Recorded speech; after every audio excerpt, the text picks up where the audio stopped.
Assalomu alaykum azizlar. Bobur akam, Habibjon va albatta Sharabulit Magomedov bitta joyda bo'lib qoldik. Bitta do'stona video qilmoqchimiz va Sharabulitda gaplari bor ekan.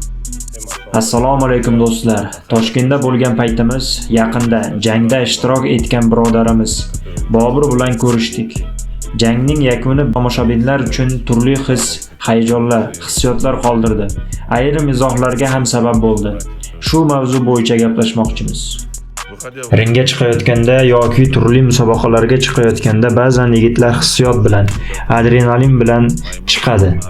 Ba'zida noto'g'ri so'zlar aytiladi yoki noto'g'ri harakatlar qilinadi. Shuni aytmoqchimanki, birinchi navbatda bir-birimizni qo'llab-quvvatlashimiz kerak. Millat yoki qaysidir davlat bilan bog'liq masalalarda bizda hech qanday salbiy munosabat bo'lmasligi kerak. Faqat yaxshilik, faqat to'g'ri tushuncha, to'g'ri xulq-atvor va yaxshi niyat bo'lishi kerak. Payg'ambarimiz Muhammad sallallohu alayhi va sallam aytganlaridek, Arabning ajamdan, ajamning arabdan, oqning qoradan, qoraning oqdan ustunligi yo'q. Faqat taqvo bilangina ustunlik bor. Shuning uchun agar inson xato qilsa, tinglab tushuning. Men barcha darajadagi sportchilarni shunga chaqirmoqchiman. Hatto ringda raqib bo'lsalar ham, ringdan chiqqach yoki boshqa musobaqalardan keyin faqat birodar bo'lib qolishsin. И тем, которые комментарии там, герои комментариев. Izohlarda o'zini qahramon ko'rsatadiganlarga ham aytmoqchiman. Biz birodar xalqmiz. Biz faqat yaxshilik, to'g'ri tushuncha va to'g'ri muomala tarafdorimiz.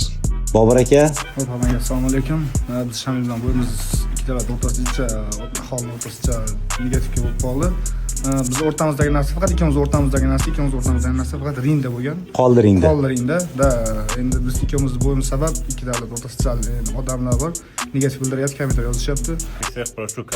Izohlarda bir-biringizni qo'zg'atmang. Bu janjal qilish uchun sabab emas. Ajdodlarimiz asrlar davomida do'stlik va birodarlikni mustahkamlab kelgan. Endi esa qandaydir mayda voqealar yoki ishoralar sababli janjallashib ketish to'g'ri emas.